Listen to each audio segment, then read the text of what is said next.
Bismillahirrahmanirrahim. 392 hadis.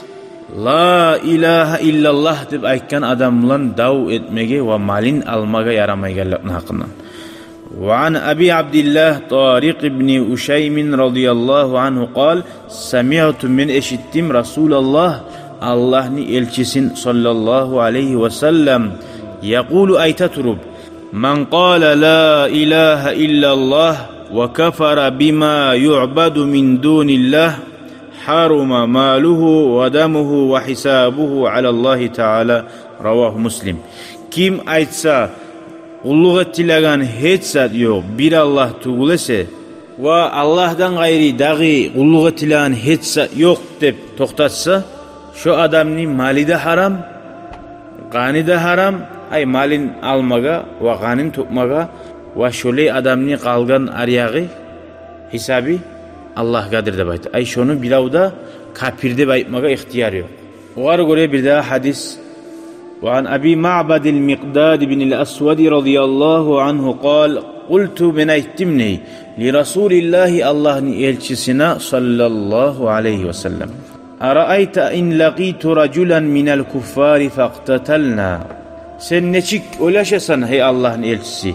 Men kafirlerden bir adamga yoluğup ikkibizde bir-birimiz bilan yavuşsak, fadaraba ihda yadayya bis-sayfi faqata'aha.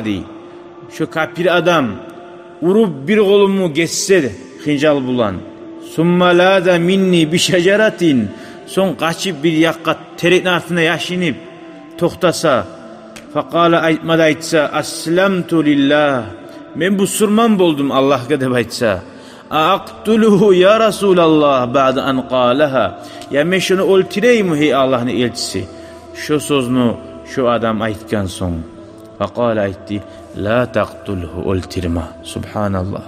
Qolun keskenine adam ne tolka kafirden musulman bolgan adam ýa-ni taptaza musulman bolup duran adamdy o'ltirmaga çabajak idi. Beşte namazga yürüyen yoldaşı musulman bolsa da. O'ltirmak, yavuş oymak başka zat. Yavuşmak fasıklık degen, o'ltirmak labullu zat. Faqultu men aytdim ya Resulallah, hey Allah'ın elçisi, qata'a ihda yadayya, ya meni bir kolumu keskenni. Summa qala zalika ba'da ma qata'aha, o adam onu ayta kolumu kesmede kesipdi. Faqala qaytib aytdi: la taqtulhu, sen onu o'ltirma. Fa in qataltahu, sen onu o'ltirsan, nehu bi manzilatika qabla an taqtulahu. Şu adam seni halin ne de bayta, sen şunu o'ltirginçe. Ay Müslüman adamın hali ne çigedi? Onun qalin tokma yaramaydı Müslüman hali. Hali bu İmam Şah'da geltirdi bir yerde kalima la ilahe illallah'ına aytti. Bu da o adamın haline geldi. Teng oldu ikisi de. Ve innaka bi manzilati, sen ne bayta? Şunu o'ltirip koysan, onu haline sen tuşasan ne? Ay kafir adamın haline tuşasan. Qani halal boldu seni, qanin halal boldu kimmaga? Onu varislerine de bayta.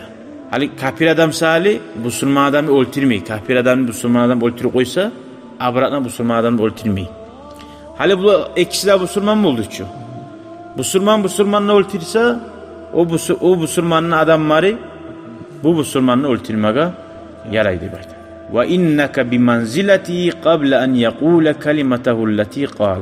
Şu kalimani aytgincha kafirini o'ltirme ihtiyarı var ya hiç.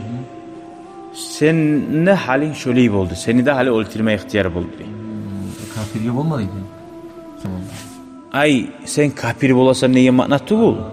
Seni o'ltirmega ihtiyar buldu.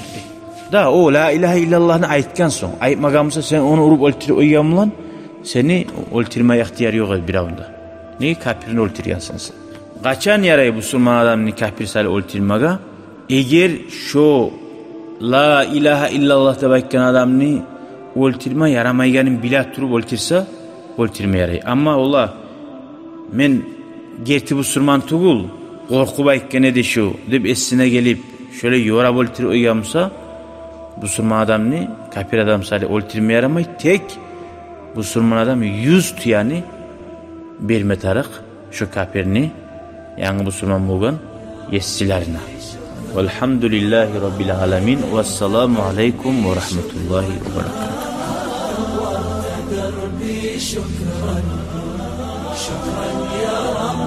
شكرا يا ربي شكرا، هديت قلبي شكرا، نورت دربي شكرا، شكرا يا رب.